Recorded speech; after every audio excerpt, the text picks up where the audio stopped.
has full hearts, can't lose. Okay, here we go again. It is Tuesday. Wait, you mean Albert? Okay. Okay, enough. That's enough of that already. We're done with the Alberto. Look, I can't wait for them to draft, or they're gonna sign Gronk, and you're gonna cry. This is the Full Tilt Dynasty podcast. This is a regular episode on a Tuesday, but it's still a bonus episode after our episode yesterday, which you can go and catch today. Very exciting, something brand new to the Full Tilt Dynasty podcast brand, a layer of fantasy football that we've never actually touched on before. We are breaking ground here on the Full Tilt Dynasty podcast. For us, anyway, we are going to teach you up. If you're unfamiliar with the brand, I, of course, am the host with the most time on his hands. I'm Thomas Tipple. You can find me at Thomas Tipple FF, and Tim Patrick will be the most successful Denver Broncos wide receiver of the trio. Hi, my name is Jacob Sanderson on Twitter at FF_RTDB. And I root for a college football team that Alfred's favorite team beats basically every single year because you can't spell citrus without UT. And I am Alfred at AlfredJF on Twitter. Let's see. My fun fact would be I actually was a Patriots fan growing up because I loved Drew Bledsoe and literally disowned them when Tom Brady took the job. So really good timing for me to quit being a Pats fan. You didn't get back in on the Pats when Aaron Hernandez went there and you got to root for a Florida Gator great? Oh, no. Let's not go there either.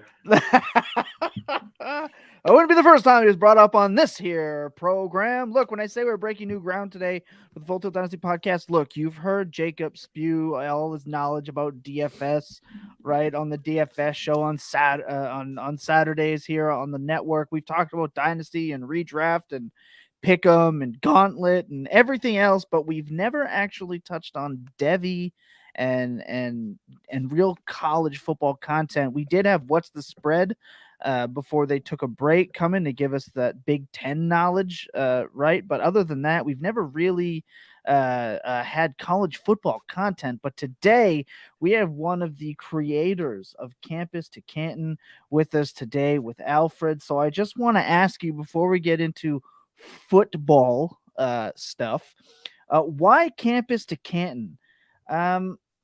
Can you just explain the site, the format, what it is for people that don't know? Really just let them know what Campus to Canton really stands for. Okay, so to clear a couple things up, because this has been actually asked of me before. So our website is called campustocanton.com, but we do not host Campus to Canton leagues. Like, we don't have the infrastructure and the software to actually run a league from our website. However, our website is certainly dedicated, really the first website that we actually scoured the internet. There is no other website that caters to this specific format of fantasy football. So we just said, it's not out there. Let's make it. So which we did. And then what is Campus to Canton? So basically, if you think of a dynasty league, it is a very deep dynasty league on the NFL side, usually 35 roster spots. It functions like a dynasty league. You're going to host it on MFL or Sleeper. But then instead of devy, where you may have 5 to 10 college players that you're stashing who don't actually accrue points for you, you're just waiting for them to graduate to the NFL, you have an entire college roster that actually competes in a college fantasy football league.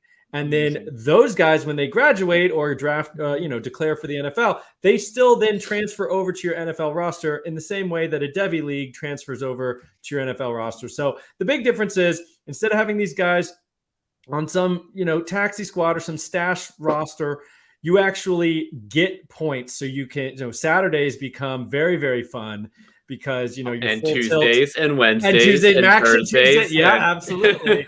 You know what you're talking about. So I am as a Lou Nichols Campus to Canton owner, I quite enjoy early week Maction football. Oh yeah. Well, with the Maction games, you can be up like 150 to nothing on your opponent, after Wednesday night games, because those games go like pinball. But you have you have this full college roster, and it really adds another layer of depth to the whole experience. I would say the learning curve is pretty steep initially, but honestly, once you get rolling, I mean, say after your first year, if you can just, weather the storm, after that, like the Dynasty people are all getting into rookies now. You already know the rookies. You're getting into freshmen. So like the freshman draft just becomes the rookie draft, and all the players, but that initial hump, does take a little extra work in the beginning. How about this? I'll even disagree. I think it's not as hard as people think. I tried my first Campus to Canton league this year. I'd only ever done one devy league prior. And I did it solely because initially it was supposed to be a devy league. And then they were like, everybody was like, wouldn't it be more fun for it to be Campus to Canton league? And then we voted, and I got outvoted. And then I was like, okay, well, am I going to leave? No, I'm not going to be a coward. I'm not going to be a coward to Canton.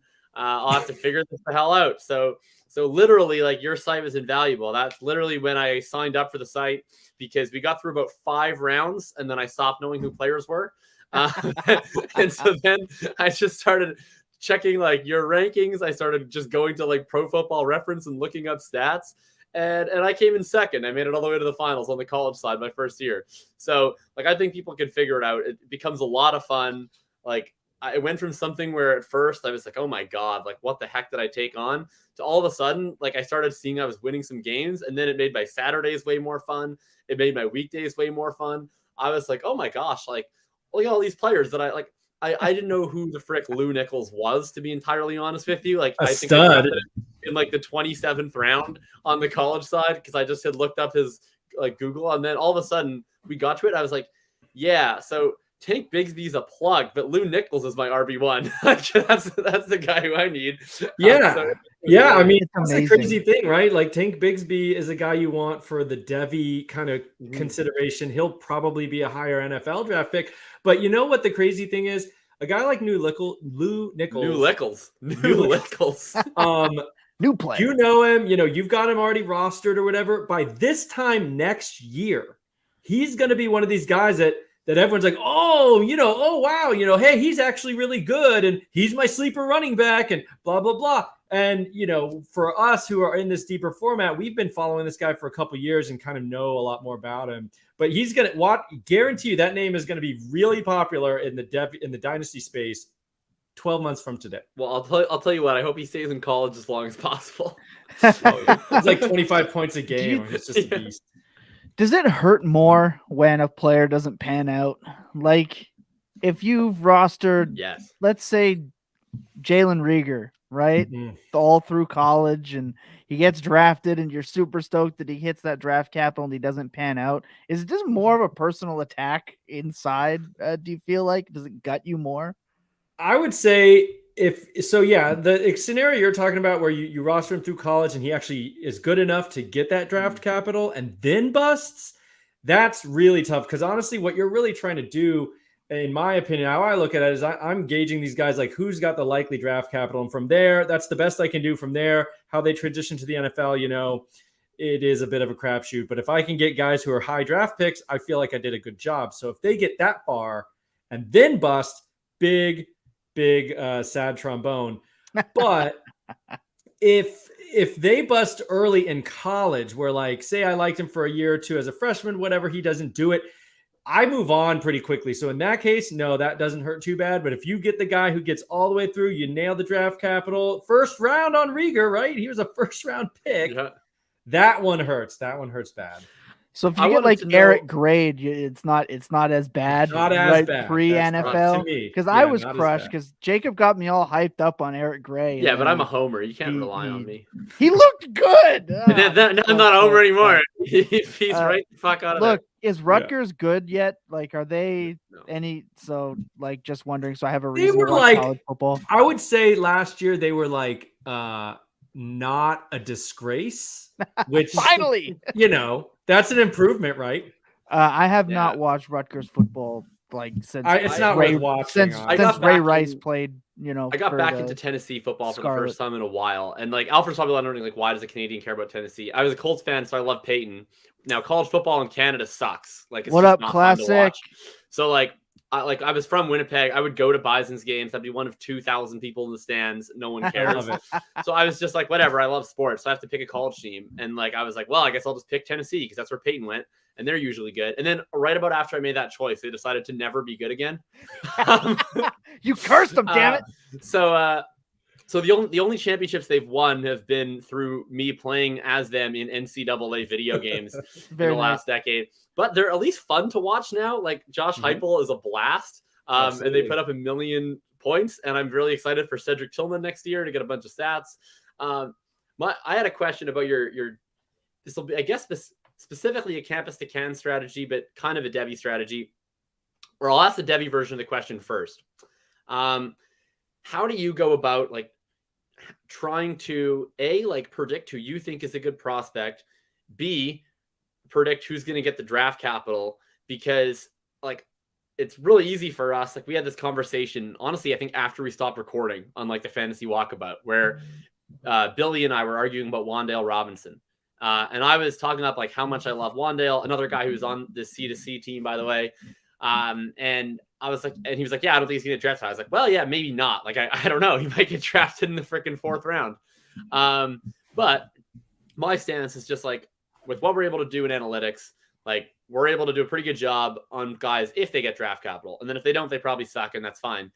But it's a lot harder when it's devy and you don't get to find out about the draft capital first. So like, how do you handle like a David Bell coming into this year versus, you know, like a Chris Olave or something like that, or versus like a Jameson Williams, etc. Yeah, that's a great question because you're right. The big difference, especially with devy, is now you're picking guys and trying to stake your claim when you don't know that draft capital already. I would say there's things that we can look at. You know, once you get into this deep format, you actually realize what you're talking about pretty quickly. And you say, I've got to figure out a way to like project draft capital. So they're in this whole, you know, sphere. There's definitely people who have models and things that like predict draft capital. So we're not even trying to predict fantasy points. We're just trying to predict draft capital. Some of the things you look for there, and some of it's really intuitive. You know, it's not that groundbreaking, I would say. You're going to be like, oh, that makes sense. You know, Power 5 schools. And even better than that, blue blood schools. So honestly, in devy, you could do just fine, like just trying to take Bama, Ohio State, and Georgia players, like, and just not even be creative about it. Just be like, screw it. I'm just going to take Bama and Georgia and Ohio State. Because honestly, like that's the NFL. We don't have people that go out on a limb in the NFL, right? We've got old school thinkers for the most part, and they just want the biggest, fastest, strongest guy from the biggest, best college. Darius Hayward Bay. Yeah. Oh, wow. Yeah, he's fast. He was fast. He's not the biggest, yeah. So, I mean, you got a guy like you got, you know, the NFL guys, when they're making these decisions, that's the kind of things they're looking at. And then when you go deeper down the timeline, trying to predict, you know, freshmen and things like that, even then, like weight for running backs as a freshman, it's different than the weight we're looking for at the combine, but we're still concerned. You know, you want a guy who comes into college around 200 pounds. We talked about this on a show I'm doing called The Official, where we're trying to bring metrics to like high school recruiting, which doesn't really exist. So, that's you know, we're like, okay, well, what's the weight we want for a freshman running back? You want it to be 200. They gain about 12 to 15 pounds in college on average for these guys. So except for Rashad Bateman, actually loses pounds every single year. That was bizarre. Yeah. Well, actually Chris Moxley, one of our guys, he did it for running backs, not receivers, but he actually looked at what schools overlist their running backs the most. And interestingly, Michigan State was one of the worst at 5 pounds over what they historically weighed into the combine. But then Kenneth Walker actually looked good. Yeah. So anyways, that was interesting. But manipulation. Yeah. Well, so all these things, like these questions that people have, I feel like, and we talk about in very abstract kind of like ways, like, oh, what's he really going to be when he goes to the combine? Like, we're going back and looking like, can we project that? So we're trying. The data and the information is less robust, certainly, than what you get in the rookie class. The other thing we're looking at for wide receivers is punt returns is like my big thing, kind of at the end of last year and like really pushing it this year, because this whether it's devy or you're looking even at freshmen, we're starting to kind of look at freshmen who did it in high school. Like, does that project college production? And so far it's looking promising. But then in college, these guys return punts, and you're in a deep devy league or dynasty league, and you're like hanging on to guys who probably aren't going to be first, second round picks, and you're trying to choose from like the next crop of guys. Pick punt returners, because not only does it mean they're athletic and dynamic, but worst case scenario, they can return punts for their NFL team. They can hang out on the roster, and then, you know, you get a couple injuries, boom, next man up. Instead of the receiver who is 6'4", 220 pounds, you're like, oh my God, he could be the next DK Metcalf. Fine, just say Seth Williams, Alfred. Just say it. Just say Seth Williams. Mike's, what was it? Mike Strathen or what? Strachan? Mike Strawn is pronounced Strawn. Oh, is it Strawn? Excuse me. I'm sorry. You know, that guy is like, he's super exciting, and you can dream on like, well, what if he's the next Julio Jones? But like, honestly, those guys get cut because if they can't be on like the top 3 receivers, the bottom 2 receivers on the depth chart need to contribute. That's why Ashton Doolin has been on the Colts roster for like 10 yeah. years. Yeah, if you're in, I mean, I have him and in then a Zach Pascal on the other side. He plays gunner, and he's such a good special teams tackler that he just hung around on the roster, and then was usually their number 2 receiver. Didn't Slater play wide receiver for like 10 snaps over the last 10 years? Technically, he is a wide receiver, but like he's over like 10 years, elite. he's got like 15 total snaps at the position, like when they're up 60-0. So but Pascal literally has been like on the Colts roster specifically for being a special teams tackler for like 2 years, then got enough injuries that he got to play slot receiver for a little while, and then was like okay enough that he's basically just been their de facto number 2 receiver ever since. It's kind of wild. Which I missed the name. Zach Pascal for the Colts. Oh yeah, Pascal. Well, you know, and it's not super sexy, honestly, but like it matters in week 13 when you're in the playoffs and you're in a deep dynasty league or something, and like there's nobody on waivers, and just like, well, thank God I have Zach Pascal to get me 7 points. So I think these are the type of things you start to look at when you don't know draft capital, but you're like, I'd rather take a stab on this guy. And there's a bunch of different little things like that, and some of the stuff where we are trying to basically dig it up and put regression on it and see if it correlates. So that's what we're trying to do now. I love it. Tom is going to smite me, but I have one more strategy question, because when else are we going to have a C2C devy strategist on the show? Next time Alfred comes back, Jacob, come on. I'd love to. It's already having a good time. Look, so this in C2C adds sort of another layer, right? So we talked about like in Dynasty, you're looking at the profile versus the draft capital, and usually you have the draft capital before you have to worry about it. Devy, you have to add on that prediction of draft capital. And then in Campus to Canton, you have to add on the actual production layer, right?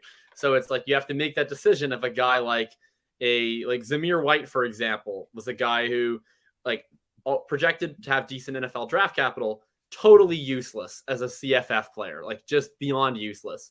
Right. And then on the other side of the coin, you have like your Lou Nichols, who probably won't be much of a NFL fantasy asset, but it's going to rack up a lot of points for you. Or Malik Cunningham, for instance, who was like my QB2 this year and just awesome.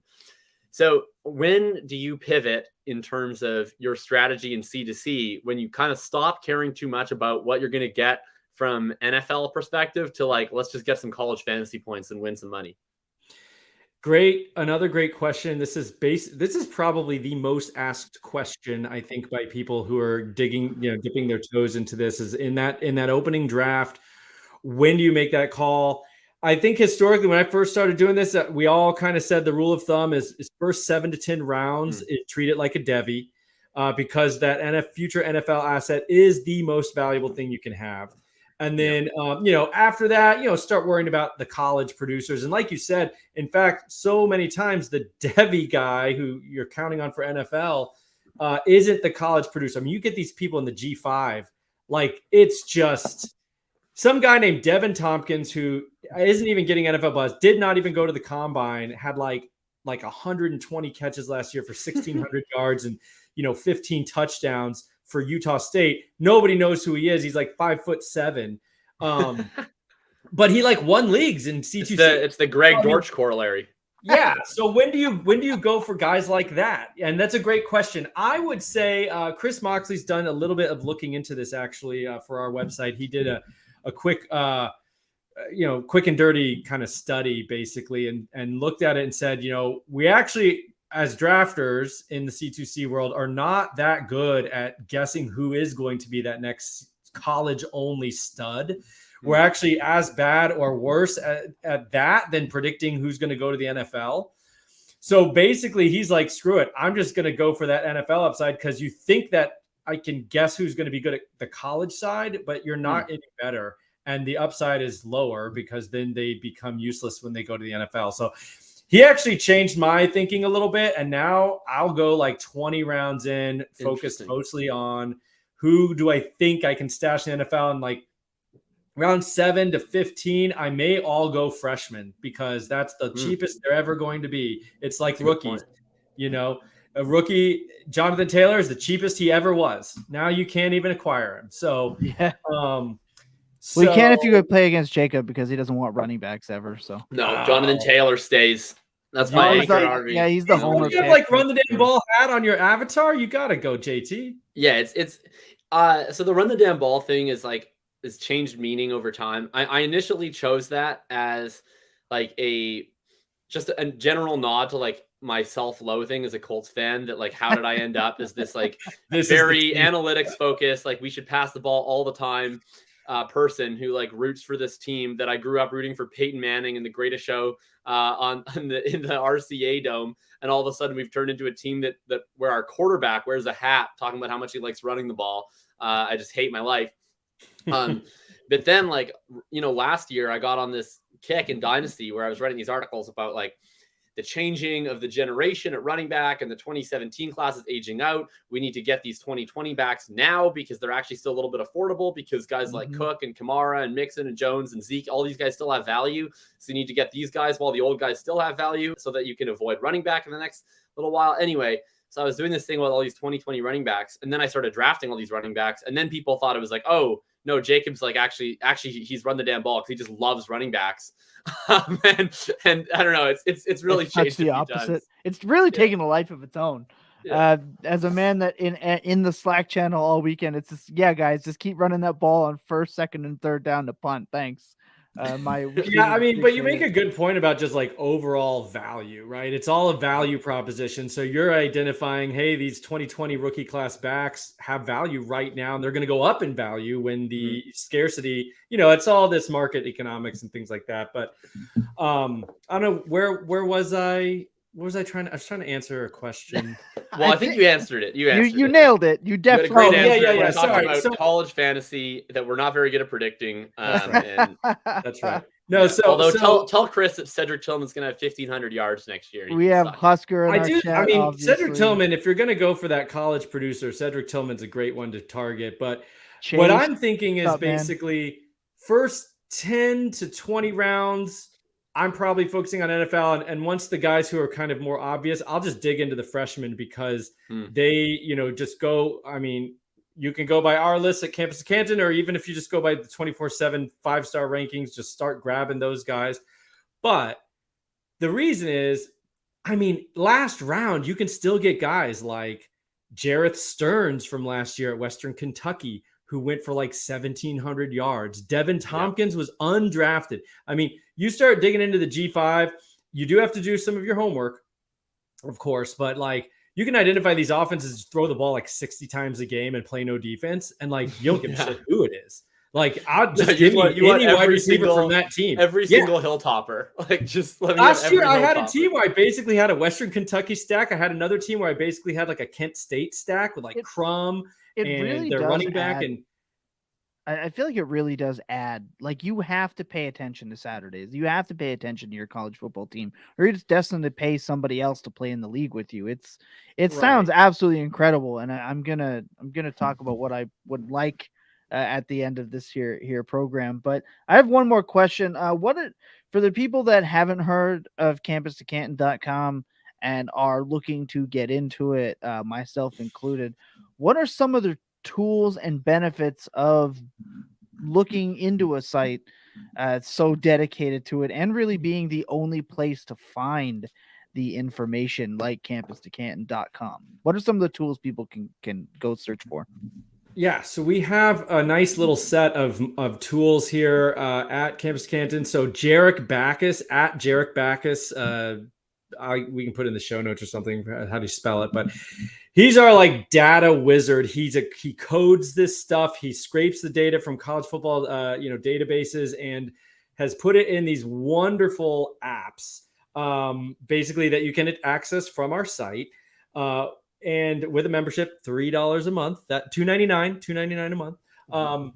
So anyway, the flagship tool that you've maybe seen cast about Twitter, because it's got a little logo on there and everything, is the main player metrics tool. Basically, what that lets you do is it's always going to be a chart where you've got your years out of high school, which is what we use instead of breakout age. We use what year out of high school did you do it on the x-axis, and the y-axis is the metric that you're worried about. And we have it's probably like 20 different metrics that you want. I pretty much stick to the classics: weighted dominator for wide receivers, yards per pass attempt for wide receivers, and then dominator rating for running backs. We have tell the people what these are, by the way, because sure. We're about to get into prospect season, and when we do that, off the top, I'm going to be breaking down what all these metrics mean. But in case people weren't around last year, absolutely, give us the very quick spark notes on this. Yeah, quick and dirty. Dominator rating is basically going to be that player's share of his team's yards gained and touchdowns, and it weights them equally. For running backs, that's what we like to see. I mean, ideally, you want a guy who got every single yard and every single touchdown because the team just gave him the ball every single time. That's kind of your ideal. But in reality, 50 to 60% is a great number. So Jonathan Taylor was 70% of Wisconsin's offense, so he had a huge dominator rating back in the day. Yeah. Then for wide receivers, people said, hey, touchdowns are a little more fluky. I don't want to weight touchdowns and yardage the same. So there's something called a weighted dominator, which puts heavy emphasis on yards, your team market share of yards, and then at 80%, and then a 20% weight on touchdowns. So touchdowns still count, but we really want to know who's getting the volume in that offense. So weighted dominator is kind of something for receivers. And then another one that's shown a lot of nice correlation with future success is receiving yards per team pass attempt. So that sounds very nerdy and mathematical. Jacob's favorite.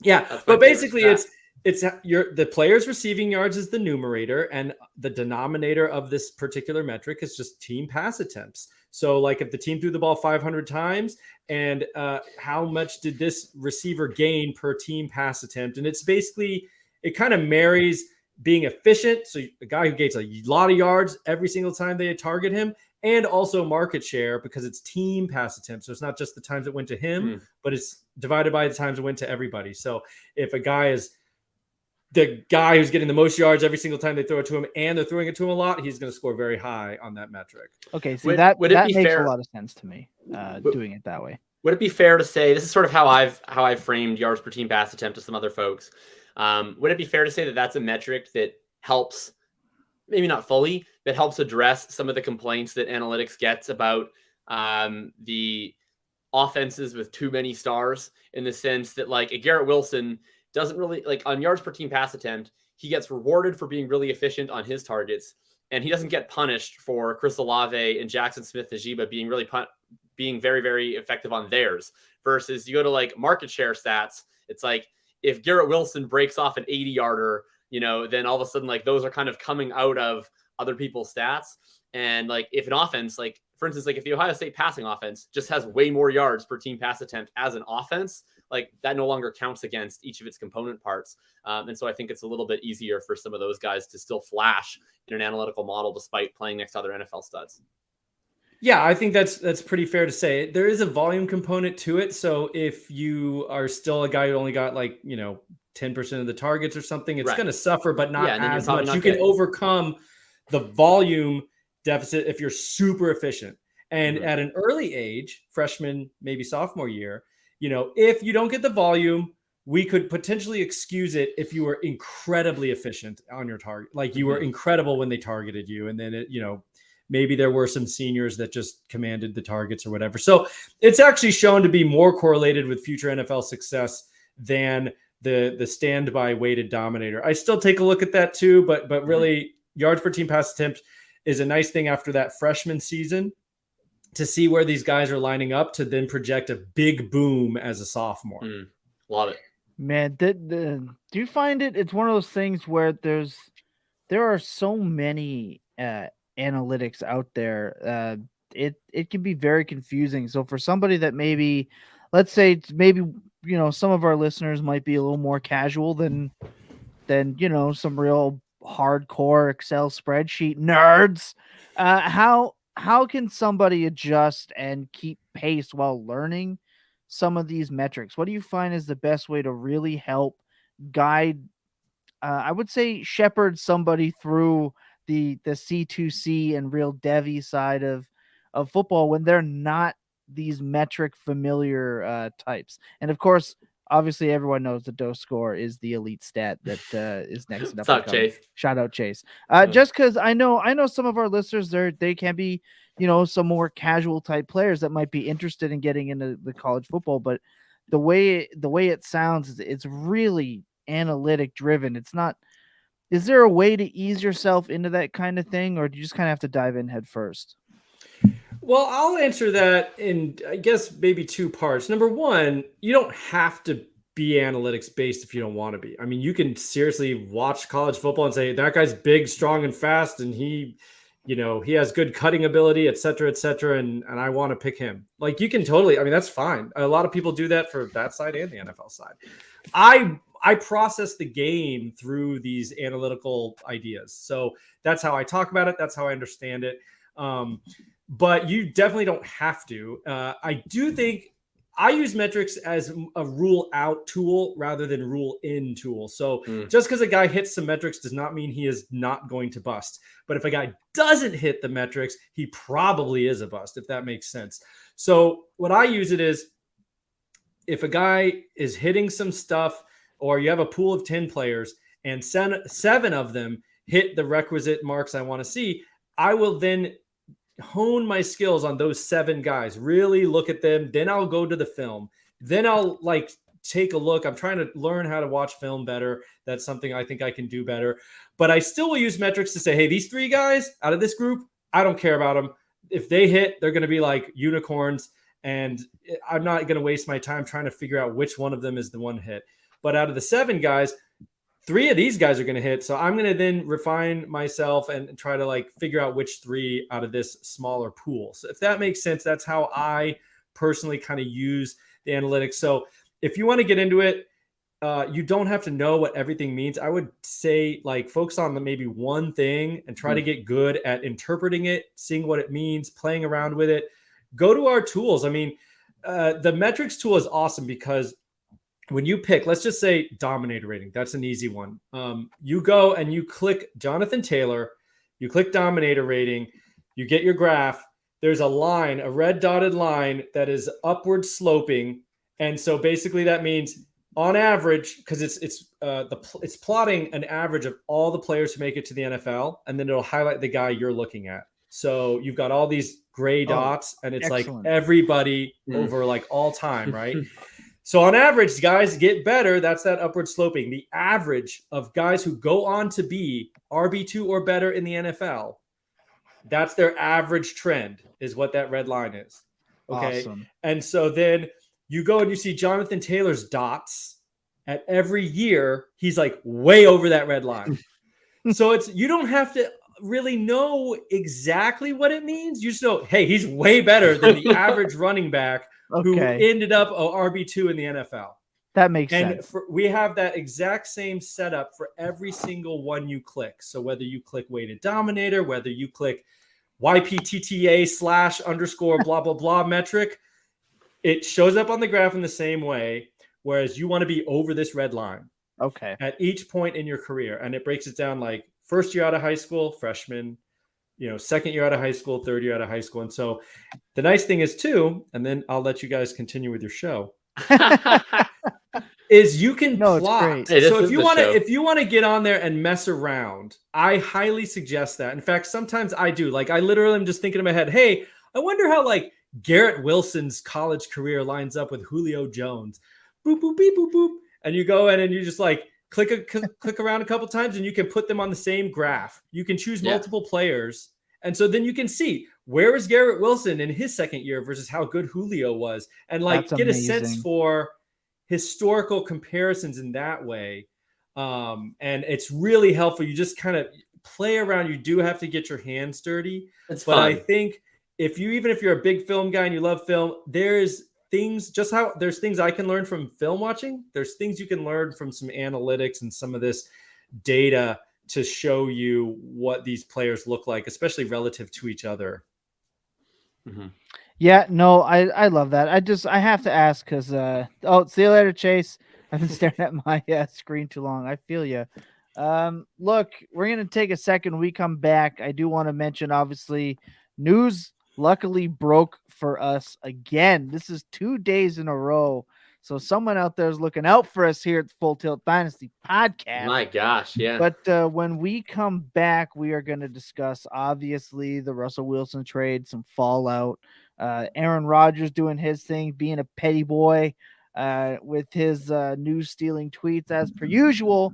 And then, there's some other semi-minor stuff that we want to go through before we get into more process and rookie evaluation as we lead up to the draft with Alfred. So here's another clip from one of our previous shows. Hope you enjoy.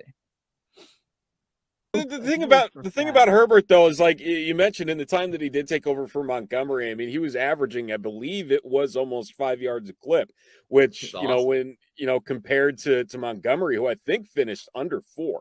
It might have even been like the 4 or the 3.7, 3.8 range. So I mean, it wasn't impressive by any means. So again, you talk about that explosiveness. I think there might be that opportunity with this new regime.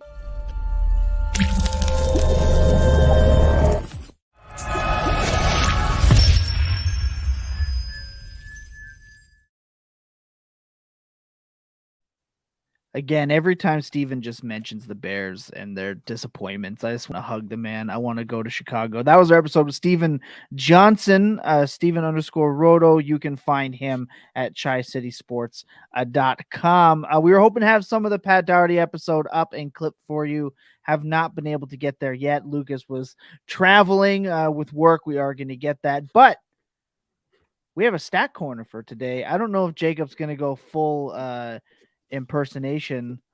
Oh my God. I'm ready to go. I'm ready to go. Is. Oh, I for the folks at home, here's a little inside baseball. I posted in the private chat. We are hashtag NGMI on this show sheet. Down bad. And then Tom, who's never made a crypto trade in his life, is very confused and doesn't know what anything means. Guys, I like my money to be real. I like my money to be in my hand when I purchase things. I'm not in on the virtual real estate yet. I got a stat corner for you. I get that. Well, Jacob lied. We're not doing a stat corner. No, I said I have a stat corner. Oh, you have a stat corner. Yeah, I have a stat corner. Okay, well, let's go. We're not doing a Billy imitation, but if you're new to the stat corner, this is how it's going to go down. Alfred and I are going to try to guess the answers to Jacob's question. We're going to have 3 strikes for us, and we're also going to get a hint in there as well if we need it, Alfred. I don't think we will. I don't think he's as good as Billy is. We're going to find out, though. Well, for anyone that does not know, Alfred, of course, is a Florida Gators fan. And so this is a Florida Gators related question. 7 players from the 2008 Florida Gators who recorded scrimmage yards in the national championship game against Oklahoma also recorded scrimmage yards in the National Football League. Oh, God. I need you to guess 5 of those 7 players who recorded scrimmage yards in the National Football League. I think 3 should be very easy. And then I trust in true Gator fan Alfred to be able to get at least 2 more. Hold on. Can you repeat? I should be able to get this. I have to say, I will be disappointed if I can't get it. Of all players who recorded scrimmage yards for in the 2008 national championship game on the Florida Gators national championship team, 7 of those players who recorded scrimmage yards in that game also recorded scrimmage yards in the NFL. Like there was some other ones that were like drafted in the NFL, signed to a practice squad, whatever. I don't care Never. about Okay. them. They have to have gotten a They have to have regular actually like season- gotten a real snap and recorded a yard in the Okay. NFL. And I need 5 of those 7 for you guys to win. today. 2008. That's the Tim Tebow championship team. 2008's Yes. Tebow. Okay, so we could Tebow. go I mean, Tim for Tebow. sure, that's easy. We're gonna Yes, guess Tim correct. Tebow. Tim Tebow, that's one. That's the Aaron Um, Hernandez team. Harvin was on that team still. He left after 2008, so he's another one. So we're gonna go. We'll just rattle them off. Tebow, just not if we got it right. Yeah, Tebow's Okay, right. Tebow, Harvin, Yeah, Harvin is correct. Hernandez. He was on Hernandez that is team. correct. Yes, Now, that's 3. Those are the easy Alfred- 3. Now it gets hard. Alfred Now it gets was- hard. Was No Sean Marino not on that team? Oh no, he's a bulldog. He's Is he? Georgia. Okay. I know Okay. there's a running back I should know that is on that team. I don't think Dempson 2008. Rainey ever got any NFL usage. No, the only Rainey Um, I remember is a Bobby Rainey. I think we can go to Oh gosh, some receivers. I think. Oh man, did Lewis Murphy, was he on that team? Trying to think. Hold on. I'm not gonna know any of these. This Well, is a yeah, Tom, a I figured brutal. you could help for the first 3 that you already got, and Yeah. the rest of them is really on Alfred here. No, I mean, and I should get. I mean, I should be able to get this because I know the names. I guess it's just a matter of 2008 specifically. Were they on? I played a lot of Madden 2008, so if you give me a name, I'll see if I Yeah, can well, I was gonna say, if you remember. played NCAA 2008, this would have just been like wide receiver number 18 or whatever. Like, Yeah. Okay, I'm going for a name here. I think he was on the team in 2008. Oh yeah, yeah.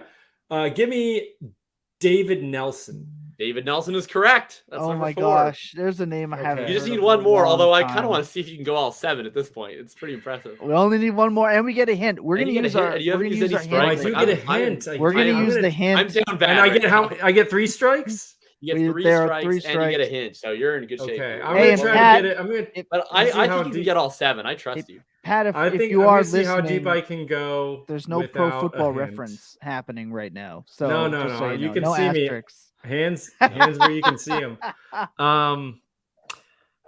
All right, yeah, David Nelson, because we lost a couple guys from the 06-07 season, and then 08 was definitely like all Harvin, Tebow, Nelson, oh my gosh, Fernandez. this probably isn't going to be it, but isn't Kellen Winslow Jr. on that team? No, Miami. oh, that is Miami. I keep You've forgetting got our about opponents Florida. down pat though. Not even getting the Tom's right. got our I'm thinking opponents. of the same year. I'm just not thinking of the right team. Oh, All right, God. I gotta put a guess here because Yeah, I don't let's want try it to be bad TV. Or No, bad, we're good. Maybe we're podcasting. good. Trust me, I'm going to keep rattling try it. off Let's hear it. Let's opposing hear it. players. Okay. Give me Mike Gillisley. No, Gillisley. Mike Gillisley's a great guess, but that's too late. That's I like thought into he the was like- Muscat era. Okay. I thought he was like Okay. maybe a Great freshman and got a guess. couple yards or something. No, Great. All right, guess. so that's my first strike. it's a great guess. It's a great guess. I'll take my hint now. I am running out of names, and I don't want to just like sit here forever. My hint is that not a single player who played running back or sorry, that's my way of phrasing this. Let's restart. There is no running back who qualifies for this list that recorded positive scrimmage yards in that game. Yeah, that's the hint. No running back who reported positive scrimmage yards in that game. Oh my God! So that has to In be a the running back national that- title Yes. game, Yes. Oh but my did God. I'm assuming record negative scrimmage yards in the NFL, but negative in that game.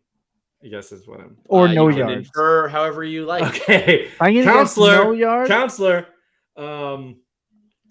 If someone but no, remember they had to have positive scrimmage yards in the game. Like if they just like I'm only going off. Okay, towards so he scrimmage didn't yards. Yeah, have positive pass rushing catcher. yards. So they ended up with scrimmage yards. Like if they have no attempts for 0 yards, I have no way of verifying they were like in that game. I'm not counting. Yeah. them. So say that clue Yes, one that- more time. Does kick returning count? Okay. No scrimmage Okay. yards. There are no running backs who recorded positive scrimmage yards in that game on this list. So there's Okay. definitely a running back from Florida here that caught a pass. All right. Let's go Chris Rainey. I think he had some NFL Chris NFL Rainey yards. is correct. He Let's had negative go! 3 yards rushing in that game, but 11 yards receiving, and he did have 102 career NFL rushing yards with the Pittsburgh Steelers. I think he played a little bit for Pittsburgh. Yeah, That's 5. God. Can you guess the other 2? You've named one of them. Demps. And the Demps was in that game, but never got an NFL scrimmage yard. I know he was on some practice squads. Okay. The other guy I had in my head, I kept thinking. You said I said him, Lewis Murphy. Yeah, Lewis Murphy is correct. Okay. Now I knew he played for I think Tampa Bay or something. He actually caught a couple touchdowns in the NFL. I know that, but I couldn't remember if he was on the 2018. Ironically, the other one is who I thought you would guess fourth. Like the other one is by far the most high-profile player outside of Tebow Hernandez and Harvin. Is it another tight? Was it? It's a wide receiver. Oh, it's another receiver. It's a notably white wide receiver. I feel so. Riley Cooper was on that team. Oh gosh. Hey, well, that's the stat corner. Great Alfred job. crushed it. I definitely nailed the first 3 without him. Killed it. I was definitely all me with no help. So remember that. I'm the host. That's what I get to say. Look, we're going to come back. We're already running at 46 minutes. This has been a great time. When we come back, we are going to get into as much process as we can get through.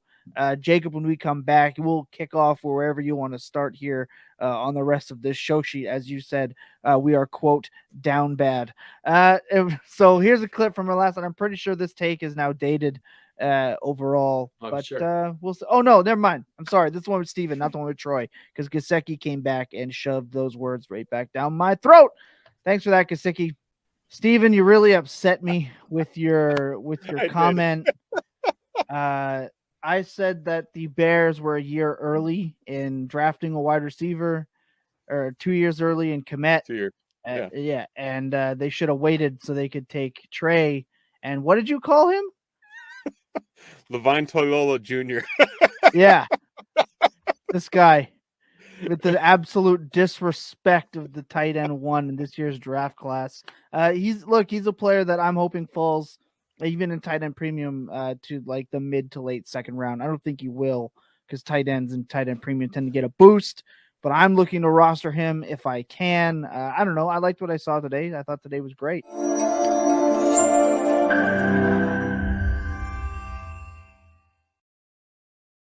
I just want to mention that Kmet sucks, but Chase Allen is still my favorite tight end sleeper in this draft. I mean, he's probably going to go undrafted in rookie drafts unless he just gets obscene capital, but I don't know what it is about him, but I definitely like him. I think I might join C2C just so I could roster nothing but tight ends. That seems to be my favorite thing to argue about. Yeah. That late round Brock Bowers I got looks fucking epic. I'll tell you that. Hey, absolutely. Branson, baby, it's his time. Doyle retired after flopping super hard against the Ravens. He deserves to retire after that gong show. Jacob, what direction are we going in from here, my man? Yeah, well, I want to be able to try and actually get some rookie stuff, because everyone's going to talk about Russ, and we don't have that many opportunities to talk to a college devy dynasty mind like Alfred. So specifically, we talked a little bit about some of the devy aspects and stuff, but like now we're getting into draft season all of a sudden. You are notably a team both person when it comes to bringing in film and analytics and everything. Like when you're going to assemble your tiers now at running back and wide receiver, like what are the biggest things that you look for beyond like the obvious stuff that everybody looks at? What do you think is like your secret sauce that makes your running back ranks or wide receiver ranks a little different than everybody else's? Yeah, so like I said, once my biggest thing is ruling out guys I just don't really want to mess with. And then once I've got my pool of guys who have a decent hit rate, knowing that I'm still probably wrong more than not, I think my secret sauce is honestly being like planning to be wrong. Like I go into this saying, look, we're dealing with a difficult task here to project the next stud. And so I think that helps holding some evaluations a little more loose. I think it helps not obsessively planting your flag on somebody. I mean, certainly you got guys where like, I want more of him than than my competitors, but like, you got to know that you're just going to be wrong more often than not. It's like Sorry, hitting in I'm just going to baseball, cut you right? off because you must be misspeaking. Are you saying you won't have 100% Wandel Robinson? Probably not. It's like Why baseball. did I you bring you on mentioned- the show? What's the point of this? I know. He I'm literally sorry. said that was one of the big Requirements. reasons. Yeah. No, I like Wandel Robinson. I think he's very, very talented. I like what he did at Kentucky, actually. After his first couple of years in Nebraska, they just used him so bizarre, like a hybrid running back. A-Dot was teeny tiny, like Rondell Moore level, like 3 yards around the line of scrimmage. At Kentucky, they definitely used him as more of a traditional wide receiver, and he showed he can do it. So I think I think he's less Rondale Moore and maybe more Elijah Moore in terms of, I think he's more versatile. I think he can be slot. I think he can, he's not going to be a primary boundary receiver, but I think he can do that and threaten down the field, which unfortunately in college, we saw Rondale Moore not really do that, but everyone's like, he's just so athletic. And then this year kind of didn't do that either. So a little concerning there, but I think Wandale has shown already he's more versatile. So I'm interested. I'm not that worried about size. To me these days means less than it used to. I mean, I lean towards the BMI for the true studs, like top 5 type guys, if you want to try to think about a top 5 wide receiver. But otherwise, like very useful players come in all shapes and sizes. So I'm less worried about it. But if I'm going to try to take like a guy early in a rookie draft, I want him to kind of have that BMI because like the true studs, do get there. They're bigger. But anyway, so that's part of my, I guess, secret sauce is just kind of like going into this like holding some things looser. And that makes me able to kind of pivot and change and see where value is and attack the value rather than being like, I have to get this guy. And then the other thing is there's a couple little things I mentioned it before. I mean, punt returners for wide receivers specifically, especially when you're looking at your 3rd, 4th round of your dynasty draft. If you're between a guy who didn't return punts and a guy who did, like, make it simple. Take the guy who did. Like, just this doesn't have to be that hard sometimes. And then So do you have a lot of Dwayne Eskridge shares? Yeah, I did. I did actually. And then he got injured all season. Yeah, that's why he didn't work out. Yeah. Well, see, the thing with Eskridge though, he had more red flags than You're not. Too. saucy right now, boy. He was like a I love saucing Eskridge. Yeah, well, and he was like a 5th year G5 wide receiver. So those are 2 huge red flags anyway. But again, if I'm dealing with 2 very big, group of 5 schools, so not your major college football schools, like Western Michigan is in the lower power. level. What is it? Your power, whatever. Power 5. Power 5. That's and the then one. G5. See, I'm learning up. You got it, man. Today. You got Here we go. Tom, all right. Here's Jacob's stat corner for you. Name the conferences in the group of 5. I have no idea. Man. I don't think. Haven't they changed? Isn't it like the Big 12? No, that's the Power 5. That's the Power 5. Oh, you want the under 5? I want the group of 5. I have no idea. I Alfred, still play NCAA 14. Fill in the listeners. But I couldn't tell you what is it. We got the MAC, the CUSA, MAC, the Conference USA, right? Independent. The Sun Belt. Yep. Right. The American Athletic Conference. Yep. And the Mountain West Conference. Mountain West. There you go. Okay, there you go. I'm gonna get. I got my PS2. It's right here in this bag. I'm gonna bust it NCAA 14. PS2. And I'm gonna get NCAA 14. They still have the WAC, right? Yeah, they have changed. The WAC used to be like the Mountain West morphed out of the WAC, and like the CUSA is going to look CUSA is going to look way different next year. They're pulling up like a number of former Division II teams coming up, so it does change from year to year. There are like 500 Division I schools in college football now, which is important to know. But when college football returns to gaming consoles, let me tell you, I am going to be up to date on every single prospect as Rutgers becomes a 5-star school. My poor family, like they didn't know me. They didn't know me back in 2006. Dude, I mean, like, they're not going to know. Like, I was either studying for maybe 2 hours a day and playing NCAA football for like the other 17 hours I was awake. Like, I mean, me and my friends would just sit in our apartment and just watch each other playing our dynasties and trade the controller around and be like, dude, play one more game. If you play one more, I'll play one more. And like just be watching each other, eating cereal at like 2 a.m. Just be like, oh no, man, you got to play in your bowl. And then we can maybe recruit before we go to bed. Like, oh yeah, let's get through the off season. Let's scout. It No, just, I loved it. I mean, what a disaster. My poor family. I don't know if I can allow myself to get into it again. You I'll have just to. never Do you know how many It's more important than leagues your on family. Twitter? Like, do you know how many Twitter NCAA football game leagues are going to be started? Oh and my getting god, it's created just and going to be honed in? so incredible, dude. Like, it's going to be so incredible. I You know, the best can't thing about the college football game, just shout out anybody who maybe have some youngsters that like never actually have been able to play because it didn't exist when they were of age. But Rip. the playbooks, you can be so creative. Oh, yeah. With the playbooks, like you can be running 5 wide spread, and then you can have a couple option plays, Triple and so then you can option. line up like wishbone triple option from play 1 to play 2, and you can really sequence those. I mean, it can be really fun just from a play calling standpoint. I hated playing against Georgia Tech in both of the Brutal. military academies Sucks. because they just destroyed you all the time. Before we get into too much video It's games, still my 'cause- favorite thing, by the way, that Air Force, like that there's a school named Air Force that has never thrown a pass in like 4 years. It's my absolute favorite part of college football. Run the damn ball, baby. That's what's up. Look, I can talk video games. We can, all I mean, can we day. just, let's just turn this into I an am a NCAA nerd. podcast. I have all my nerd stuff around me. I don't want to go too in depth in it. One of the most fascinating things about devy is that you don't get to wait until learning about draft capital. So you're simultaneously betting on draft capital and the analytical profile. What's your advice on how to do draft capital for players like Wandel Moore, Sky Moore, who look great on spreadsheets but don't have it all built? We talked about this a bit for devy, but like let's say you're drafting now, right, for Dynasty. Let's say you're drafting today in a rookie draft. Like where are you taking, if you're having Wandale, Bell, Sky Moore, like these guys where it's like a little shaky. Seniors. A pre-NFL draft Dynasty rookie draft is what you're saying. Yeah. So we have some information right now, which is nice. Again, so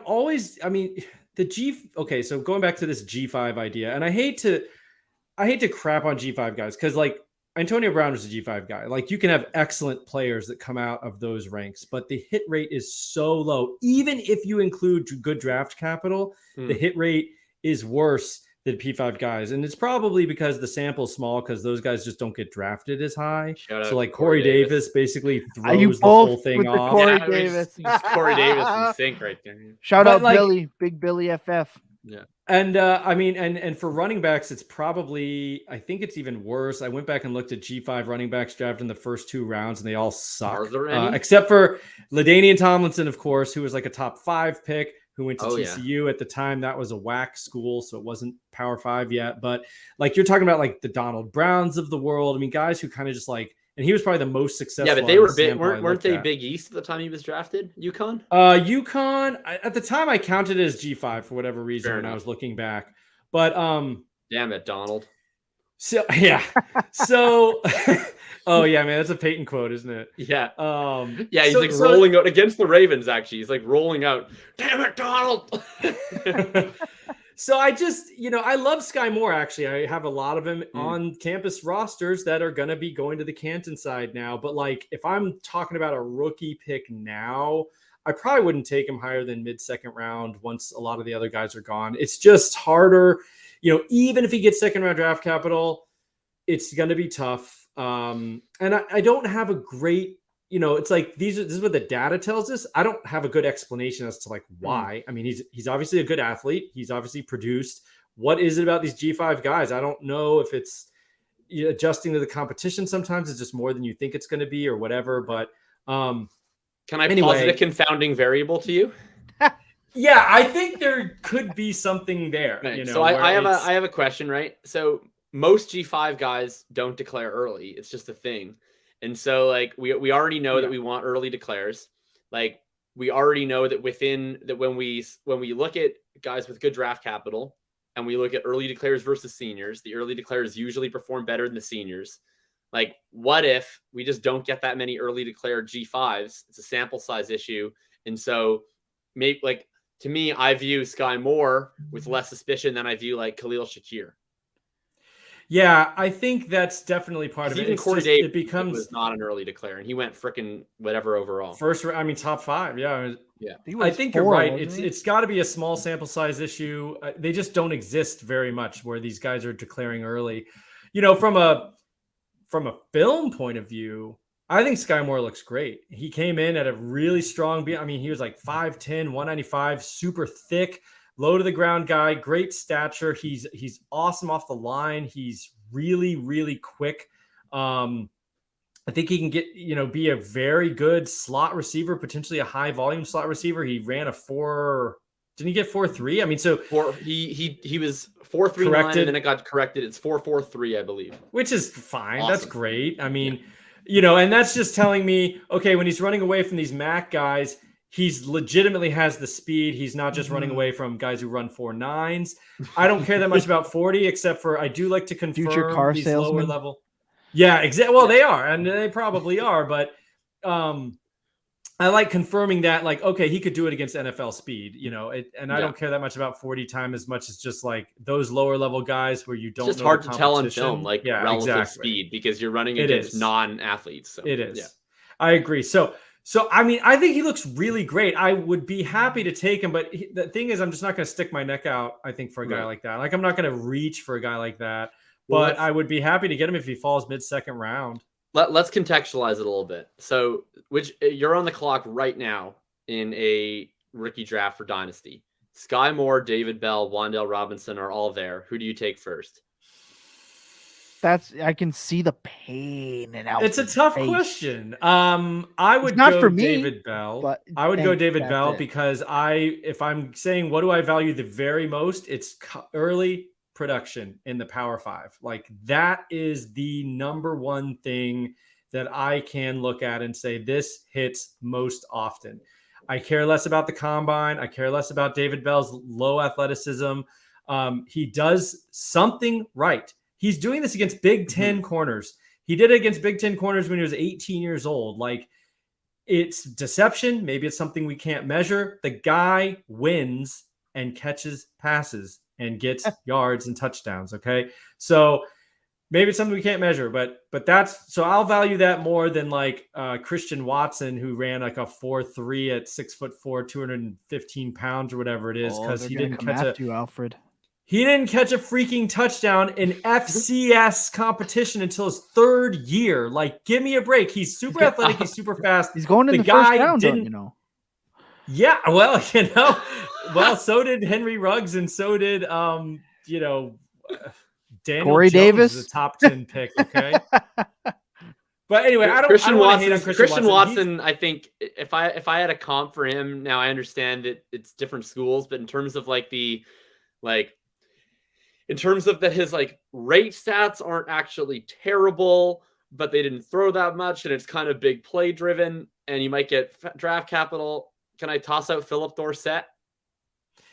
Yeah, different size of a player, but I think in terms of From being a profile perspective, kind of a big deep Philip threat, Dorsett. low volume, deep threat. I think look at your Robbie Andersons. I think you mentioned Darius Hayward-Bay, Tom, earlier. Yeah. Like that's probably the role he's going to fill, which isn't a very fantasy friendly role, but it is a valuable role for an NFL team. I think JJ Zacharyson called him Chris Conley. Someone called him Chris Conley. Yeah, any of these guys. Yeah, so that's one for sure. I have a couple more questions if you don't mind. I know we're at an hour 4. I know we talked before about time, but I got a couple more here that I think will be beneficial for a lot of listeners. If you wouldn't mind, you're one of the best with mixing film and data. I know you mentioned that you want to watch more film, get better at watching film, and the film and data war rages on furiously every day. Which is one of the more hilarious things about being on the Bird app is witnessing the battle from the sidelines, a real fly on the wall. But you like to do both, and I really like that. What is your general process for coming to your rookie tiers and ranks? So one thing that we do on this show a little bit, on the Full Tilt Dynasty podcast, we don't really talk a lot about our ranks. We don't really argue a lot about our tiers. We have the fantasy walkabout on Saturdays, myself and Tom Lee, that solely focuses on tier-based ranking, tier-based values, trading within tiers, How do you approach doing your rookie tiers and getting to where your value points are, especially with your more in-depth devy knowledge? How do you combine the two? Yeah, so I mean, it's similar. Like I'm putting guys in buckets in my head, based on upside, hit rate, things like that. So, for instance, a guy who I'm personally probably going to move up a little bit is George Pickens from where I had him previously, because the production side of things is a mess. He had a great freshman season, then a disgusting sophomore season, but the offense was terrible. Then he got injured. Then he came back, and now he tested, well enough to say, okay, he's athletic like we thought he was. And so what I'm baking all of this into is I'm looking at George Pickens and I'm saying, okay, this is a prototypical outside receiver. That's good. Yeah. This is a Power 5 early producer as a freshman. That's good. Then we have a couple of years of weird, mysterious stuff going on. But now we've come to the draft, and it's looking like he's going to get the capital we want. So we're going to have a early producer at the Power 5 level at a blue blood school going in the second round. So to me now, and his tape does look fantastic. Like you watch what he can do at his size against top corners. He has some of the highest highs of any of the highlights you may watch or any of the tape you may watch. His best plays are up there with anybody's best plays. So like his good stuff is great. The profile, the whole mold looks great. So now that we can confirm the draft capital is looking like it's going to be there, he'll move up my board because like I'm thinking in buckets. And if he hits, his upside is just the big, big hit. Whereas say a guy like Jahan Dotson, to me, the upside here, he was a senior guy. He was a late producer in college. Those just don't hit at that elite level. His tape looks good too, because he's a great receiver in college. Like he's super fast, but like he doesn't strike me as a high volume guy. He's going to be, someone mentioned Philip Dorsett. I think he's going to be more of a deep threat. That speed guy takes the top off the defense. And frankly, a 4.28 or 4.32, whatever he ran, like that doesn't impress me. Once you're below 4.41, actually 4.41.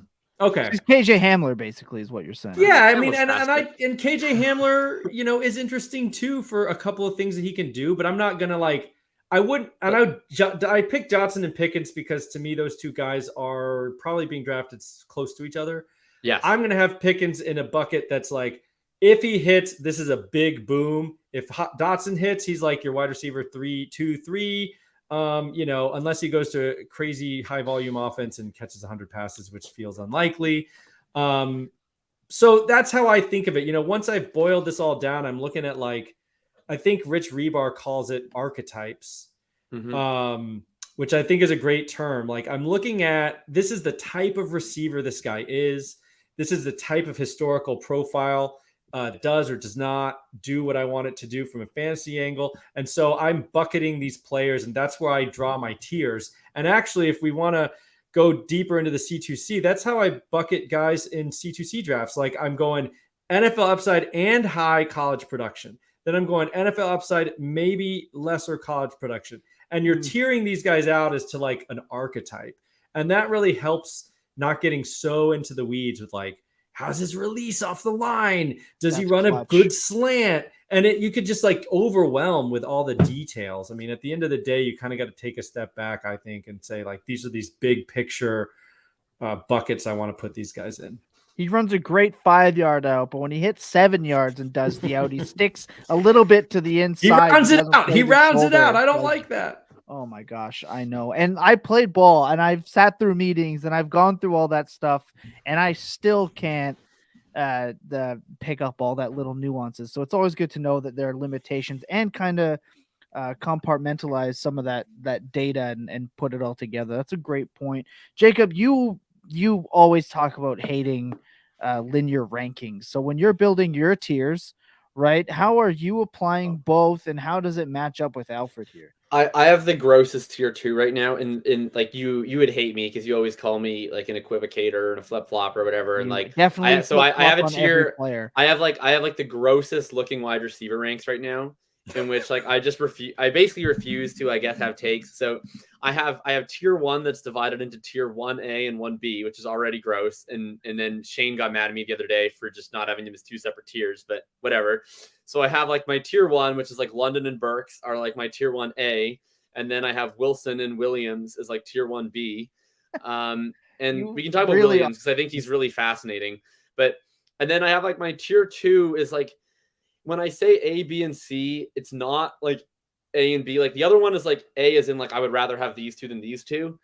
In tier 2, it's like 3 different buckets, and I like really intersperse them. Like I don't actually think like that I'd rather have A than B than C, whatever. But like one of my like buckets in tier 2 is Dotson and Olave, who are like guys that I think are like fairly safe-ish picks, to the extent you can have such a thing as a safe pick, just in the extent that like I'm quite sure they're going to get drafted either in round 1 or early round 2. Like their profiles are like okay, but they're seniors, and Olave broke out earlier, I think, than Dotson, depending on what metrics you use. But basically, it's just like, to me, they don't have the highest upside profiles in the world, but I think that they're fairly safe. And then I have like my like spreadsheet boys, which is guys that I don't really know when they're going to get drafted, and it might be day 3. But if they get drafted in like round 2 somehow, I'm really excited, which is the 3 we talked about, which is Wandel and Bell and Sky Moore. And then I call them my Band-Aid boys, which is Pickens and Justin Ross. And I like Pickens more than Ross, but like basically guys that I think have like really high upside in the range of outcomes. And it's funny if you actually put Pickens and Ross on the Campus to Canton metric plot together, like they're side by side in their freshman year and their sophomore year. It's almost like the exact same. And then you have the little like blip of Pickens' 3rd year. And of course, Ross doesn't have one. And then you have Ross's like mess of a 4th year that's just a disaster. So it's definitely like how I would intersperse those. It's hard to say without draft capital. If I'm on the clock today, I think I'm taking Pickens as my wide receiver 5. And then I would probably default to Olave and Dotson, just like from a trade value perspective. Like, I don't know that I necessarily want to hold them long term, but I know that they're going to get drafted. So I feel like I can still get like early 2nd round trade value at worst on those guys come like late summer. And then like more Wandale and Bell to me comes down to like who I think is going to get drafted highest. And I think Sky Moore is the one who's like a lock to me for day 2 capital more than the other 2. And then like Ross is just like interesting. I don't know. I also kind of have Mechie in that tier, but I think he kind of blows. So I kind of think Mechie's not. I'm down. I've been I'm calling him him Mechie for like a year. Mechie. Mechie. Oh God, his I'm nickname's with you already there. I'm with you on Justin Ross, man. He's gonna go late. I actually just did a mock, and I got him like at the end of the 3rd round, and I was just like, you know what? Unnecessarily Why not? punitive.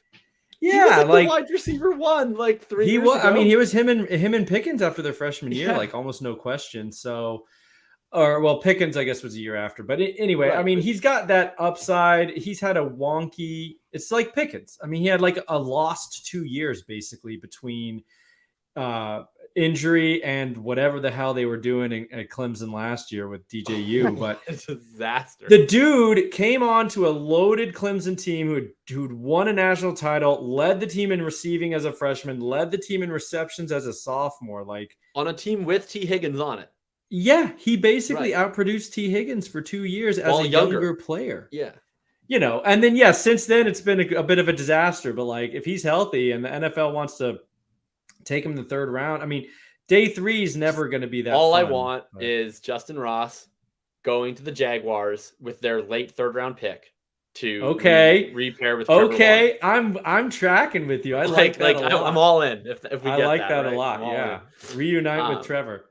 Who's your guy beyond? Like, I feel like all those guys in Mechie are like guys that people are talking about. We've tossed out a couple names. Otherwise, let's get one name of a guy like way down the boards. Might not even go day 2. Who's a guy that you foresee yourself staring at on your taxi squads for most of next year? Okay, I'm gonna just stay on brand here and go with who I think might be the best punt returner in the class. Calvin Austin III. Okay, that's Billy's So, guy. I wish Billy was on the show. He loves Yeah, him. so he's out of Memphis, a G5 program. He's, I think, a fifth-year senior, former walk-on. This guy has never been thought of very much, and probably because he's like 5'7". But he came in at 170. That's not too bad considering he's 5'7". Truly the most athletic player at the combine, potentially, like crushed not only the speed drills, but like the explosion drills, the vertical jump, the whole 9 yards. And he can return punts. So if he can just stick on a roster, you could use him in interesting ways. Get him the ball in space. I mean, you don't know what'll happen, but he's got some extreme athleticism, and that's always really fun. And I think we could see him in the 3rd round, probably be day 3, but like, yeah, 4th round of your dynasty rookie draft, 5th round of your dynasty rookie draft, unless he gets really hyped up, which is possible. But he's a guy at current ADP. I'm definitely happy to take him where he's going. And how about a late running back for us too, before we a late running back. Okay. Tom, this is for you, baby.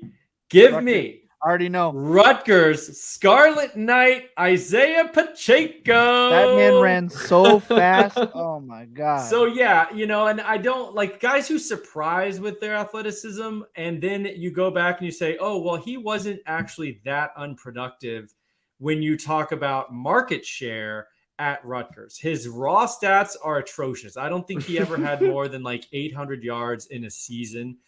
But when you look at market share, those offenses were so bad.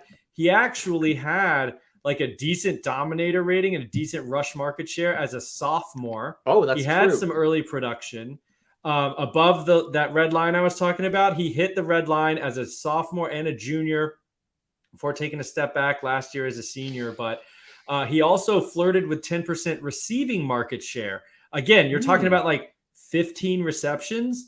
But the offense sucks so bad, that's actually 10% of the market share. He had a career high 19 in 2020. A.J. Dillon or JT, right? JT didn't catch that much, but when you look at market share, he actually hit 10% at Wisconsin. And in fact, you'll actually have in my next player profile article screenshots from Campus to Canton showing why Kenneth Walker's receiving market share is not comparable to A.J. Dillon and Jonathan Taylor and Leonard Fournette and these other like low pass volume offense running backs. 100%. That's why you can't look. The raw stats are just misleading. You got to look at like, was the team passing a lot? So anyway, Pacheco, best speed score at the combine. A guy that nobody knows about comes in and shows he's 215 pounds, going 4.3. Even if it's a juice track, that's still great. I mean, anything under 4.5 at that weight is great. And then he catch passes. I rostered him in college football DFS and he caught like 8 passes. I'll never forget. He was like the bare minimum and scored, 16 points on 8 receptions or something like that. So I really like Pacheco. And the other one, Kevin Harris, who's going completely forgotten. He just went in a mock at 412, the very last pick in the mock. His sophomore season in the SEC for South Carolina was better than any single season by Isaiah Spiller. So both from a market share, from a raw stats, raw yards, raw touchdowns, he had a better sophomore year than Isaiah Spiller ever had. And some of the lesser years, like his junior year and stuff at Kevin Harris, I mean, again, it's like Rutgers kind of, where like the offense was just so inept that like, where he's going, I'd love to have some Kevin Harris. And he's 200 pounds, catches some passes. So he's very interesting too. Well, you lived the Will Muschamp life. I know it firsthand. Yeah, it's brutal. Look, obviously being so dialed in, as if someone is new to devy this year and really wants to get involved, like myself, who's a player that you must take that could be due for a major rise up draft boards in 2022, like a Jameson Williams or Kenneth Walker this year? Doesn't have to be a transfer. Yeah. The transfers are actually, the way it works right now, those are probably the easiest places to find that kind of guy. But the other place to find it is true freshmen, because nobody jumps up in their value like a true freshman who breaks out. So I'm going to give you one of those. My personal favorite freshman wide receiver is Adam Randle, going to Clemson. They just opened spring practice. He is already in all the blurbs. love it. Like first Wow. week of practice, he's already like mossing people. They're saying he could flirt with a starting Does he job look like Brian immediately. Edwards? He actually does, like, he's that size. He's like Okay. 6'3", 215 or something that's as a what I wanna true hear. freshman. Oh yeah. Really like Adam Randle. And he's a guy who, he comes out like that Clemson receiving core. I mean, there's nobody to me that's like They still have guaranteed to Nata be- hanging around. Not as hanging around. Like he's a senior, he'll start, but like I don't know. I'm not that impressed with him anymore. So like I think the door is open. Like it would not shock me if Adam Randle led the team in receiving, and if that happens, you're talking about like next year he's like a first round C2C pick. So that's the kind of guy that can just like fly up the value boards.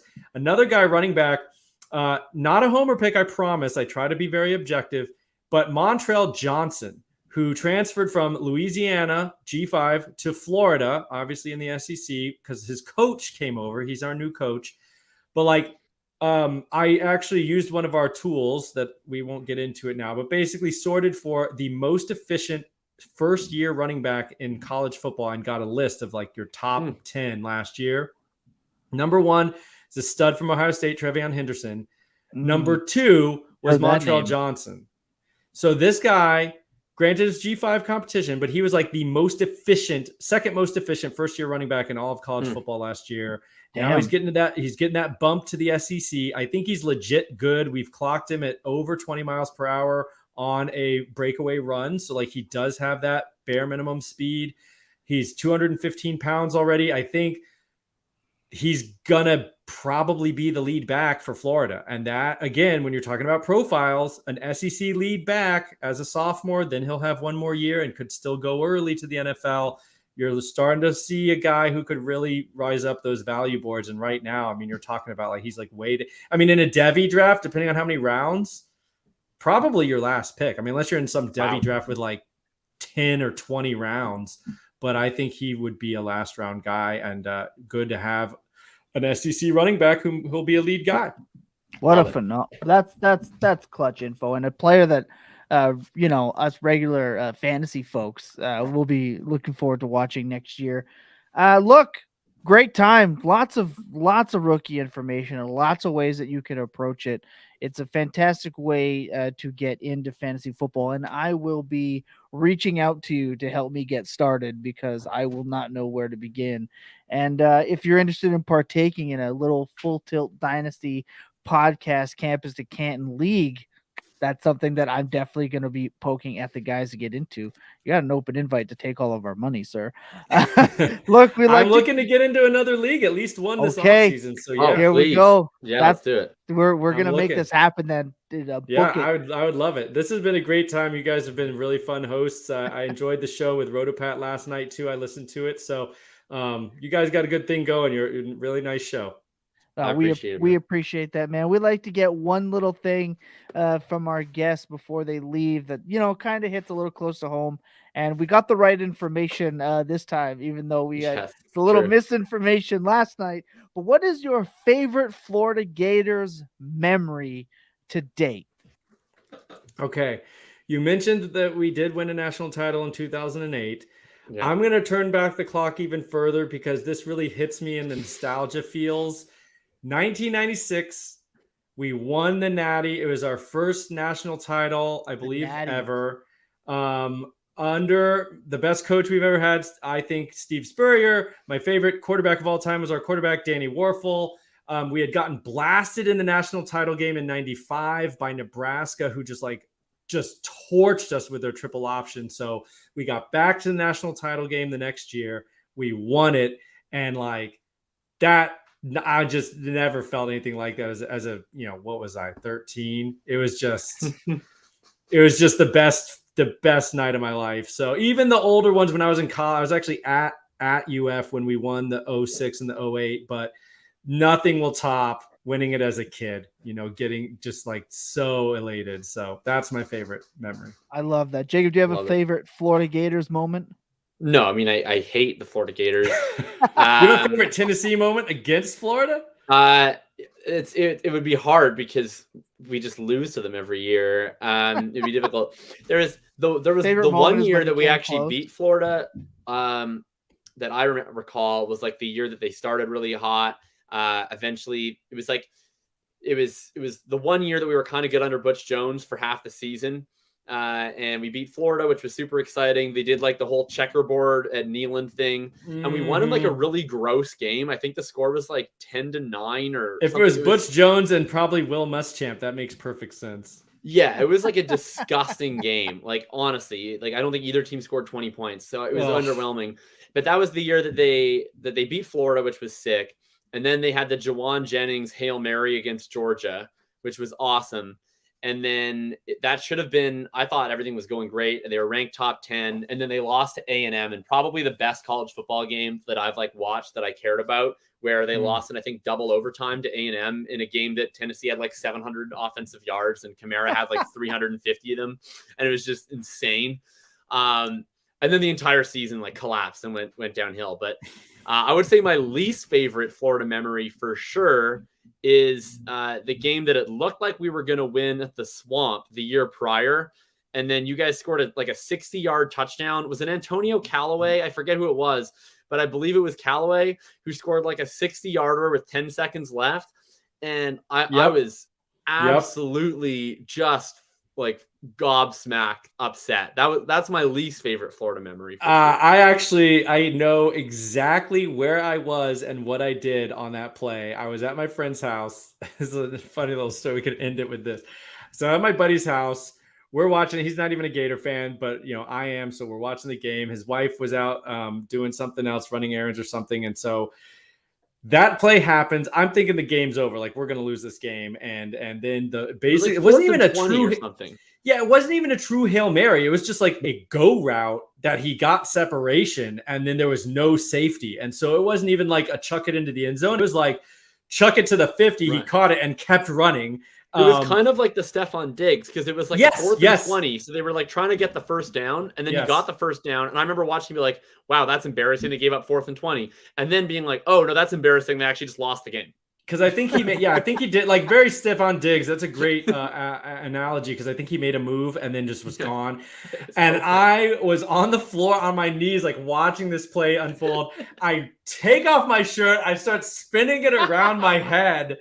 And his wife walks in. Now we're all good friends, so like she knows me and stuff. But like she walks in like with some grocery bags, and I'm on the floor going like this, and she's like, she actually was just like, yeah, that sounds about right, and just like walked into the kitchen because she knew I was watching the Gators. So she's like, yeah, that's about right, and then just like walked into the kitchen. So that's exactly where I was on that play. I have been there so many times, that emotional state, just watching Greg Roman call games. My favorite Florida moment definitely has to be the fact that Tim Tebow, the man of God himself, was the quarterback of one of the swaggiest teams in college football history, and just absolute polar opposites as he's throwing touchdowns to the aforementioned Aaron Hernandez. What a dichotomy on that team, right? the symmetry of that is just, it's so perfect. It's definitely my favorite thing with Florida. Look, it's been a great time. We're going to come right in here at the hour and a half mark. Great for a bonus episode. We definitely appreciate you. We're going to definitely go around the horn with your standard get out of here. I'm going to start with Jacob, and Alfred, you can take the floor afterwards. Jacob, what again do you have going on? I know you're doing a lot. Believe it or not, it hasn't changed much since yesterday. But you can find me on Twitter at @_RTDB. Chase lied to me and got the schedule wrong, so Rich Rebar will actually be next Wednesday, and then Dwayne the Wednesday after that. So that's an update. You'll just have to see me and Chase and Shane's ugly mugs tomorrow night. The article I teased yesterday, for anyone that did not catch it, will be coming out soon. Thinking about thinking, prospecting through humility, a just general guide to probabilistic thinking in the context of analytical models for rookies. I'm starting this new series where I'm not going to throw a ton of data at you or a ton of film or whatever, but just sort of talking about like our underlying assumptions and how we get to them, and biases in the human brain that cause us to turn us on the processes that we do, which I'm really excited about. And then also, I'll just leave it to Alfred that whenever we get the next Tennessee, Florida game. Since both programs are actually kind of fun again, we're definitely going to need to have a bet ready to rock. Oh, I'm in for that. That sounds fantastic. Oh, that series sounds really great too. Nice and nerdy, right up my alley. Yeah. So I mean, we're just rocking and rolling over at campustocanton.com. It is a website. It is also a league format. Go check it out. We have some easy subscription tiers. Well, just one tier right now for $2.99 a month. You get all the tools. You get everything we have to offer right now, at least, hint, for $2.99 a month. And then, I'm trying to work a lot on recruiting kind of analytics in that, because really what most people do is either go to the 24/7 recruiting website and go down the list, or look at a 5-minute highlight clip and make a decision if this guy's good and going to go to the NFL. And that is probably not a great process. So we're trying to figure out a little bit more of an objective way, objective way to go about prospecting at the high school level. That's what we're putting a lot of our time into. But the other thing I wanted to throw out there is we're doing a freshman guide that'll be coming out next week. It is 184 profiles of these freshmen. So, it's useful for C2C, but it's also useful for devy. So if you play devy league, you're going to want to check that out and see what this new crop, because basically freshmen are the rookies of devy and C2C. So super exciting stuff. We're really pumped about it. Love that. And again, big thank you for you taking your time coming and hanging out with us, especially being in the heart of real rookie season, which seemingly never ends for folks in your end of the woods. But look, we appreciate you, Alfred. We can't wait to have you back. We're going to get into that C2C league together. We're going to get that fired up with the gang and have lots to talk about as we go on. Guys, this is the Full Tilt Dynasty podcast. This is going to do it for us this week. Next week, we come back with absolute vengeance on the 15th. We have Ben Gretsch on the 15th. Big Ben Gretsch on the 15th. We've also added more names to the list of guests. Austin Gale of Pro Football Wolf of PFF. He's going to be joining us Wednesday, 5:30 Central Standard Time, March 16th. So we're going to have some more back-to-back episodes. Awesome. And, of course, Saturday on the Fantasy Walkabout, at Shane is the Worst, who Jacob mentioned you can catch Wednesday. He's going to be on to talk trades, likely this Russell Wilson extravaganza. Yeah, Voorhees, you're just a little bit late. Spoiler alert, he'll probably be trading Albert Okwuegbunam. The replay is going to be up there, Voorhees, so don't worry. You can catch it there, big man, over on the Twitch. Look, Shane is the Worst going to come talking trash about Albert O, just like me, because they're definitely going to sign Gronk and ruin all of Jacob's hopes and dreams. Other than that, that's going to do it for us. Look, I like to end the show the same way. Big thanks to everyone here that's popped in. You're helping us grow. We do have actual announcements, which I will be able to announce I believe tomorrow or the day after with Saturday. We're moving things up here on the Full Tilt Dynasty podcast, and we couldn't do it without all of you. We appreciate you greatly. Check out that link tree, get all the info, treat your friends right, check in on all your loved ones, because you never know what they're going through. Don't be a pile of human garbage. Don't be a piece of shit. Enjoy all the free agency and trade news. Broncos still suck. Clear eyes, full hearts, can't lose. And your best days, well, they're always spent tilted. Good night, everybody. Alberto 10-1. Alberto's overrated. I get last words. I'm the host. Bye.